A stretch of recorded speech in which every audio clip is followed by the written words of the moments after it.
ప్రాకారము లేక పాడైన పురం ఎంతో, తన మనస్సును అణుచుకొనలేనివాడును అంతే. ప్రాకారము లేక పాడైపోయిన పురం ఎంతో, తన మనస్సును అణుచుకోలేనివాడు.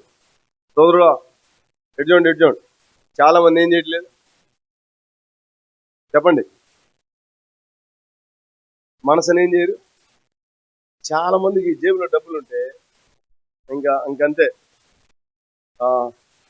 కదా, కుదురుగ్గా ఉండలేరు కదా. జేబులో డబ్బులు ఉంటే ఏం చేస్తారు?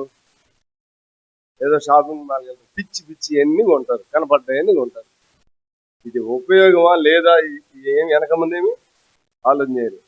అన్ని కొనుక్కొని తెచ్చి ఇంట్లో పెట్టుకుంటారు. మీ ఇళ్ళకి వెళ్ళి చూడండి, వేస్ట్ ఎన్ని ఉన్నాయో, పనికిరాని ఎన్ని ఉన్నాయో. ఉన్నాయా లేవా? ఎవడు తెమ్మన్నాడు వాటిని? నీ మనసుకు నచ్చినట్లుగా ప్రవర్తించడం నువ్వు ప్రారంభిస్తే ప్రభు అన్నాడు, చచ్చిపోతావు. నువ్వు నీ ఇష్టానికి చావాలి, ప్రజల ఇష్టానికి చావాలి. నువ్వు నా కొరకు బ్రతకాలి. నా కొరకు బ్రతకాలి అంటే నీ మనసు ఏం కావాలి చెప్పండి?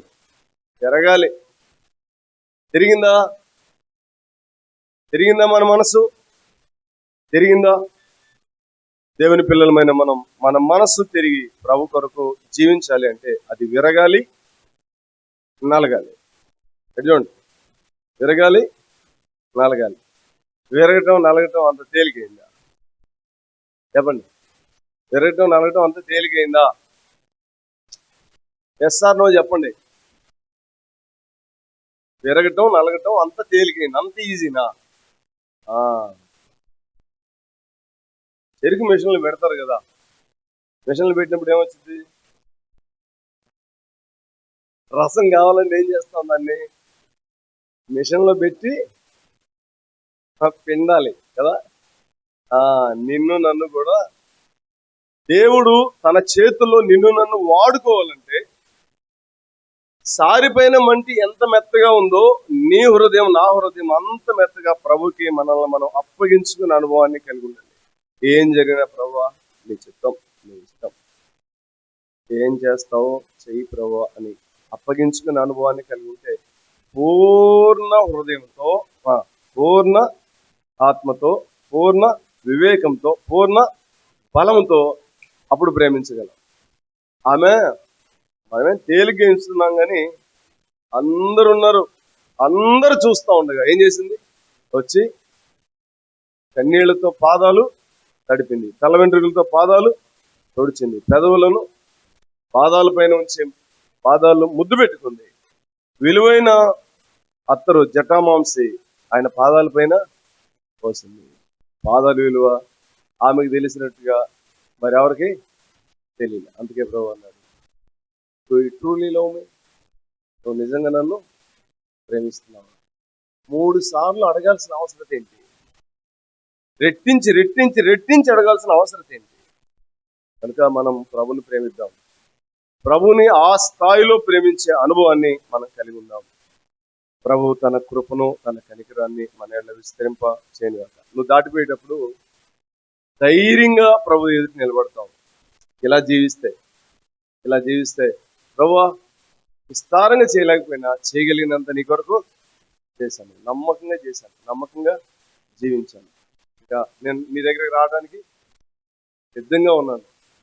సంఘానికి క్షేమాన్ని కలిగించే వ్యక్తిగా, ప్రయోజనాన్ని కలిగించే వ్యక్తిగా నువ్వు ఉంటే నిన్ను బట్టి ప్రభు ఆనందిస్తాడు, సంతోషిస్తాడు.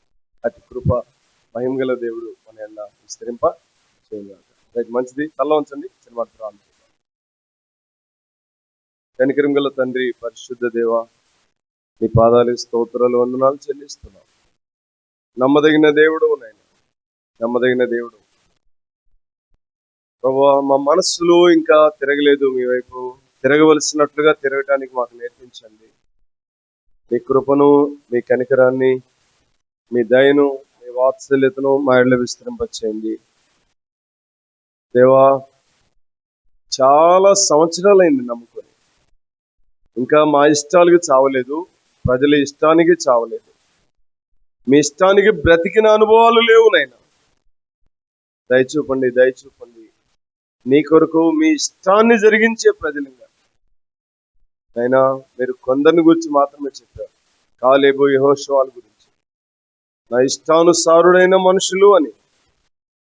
అంతమంది దాటిన ఎర్ర సముద్రాన్ని ప్రభా వాగ్దాన భూమిలోనికి వెళ్ళిన వారు వాళ్ళిద్దరే.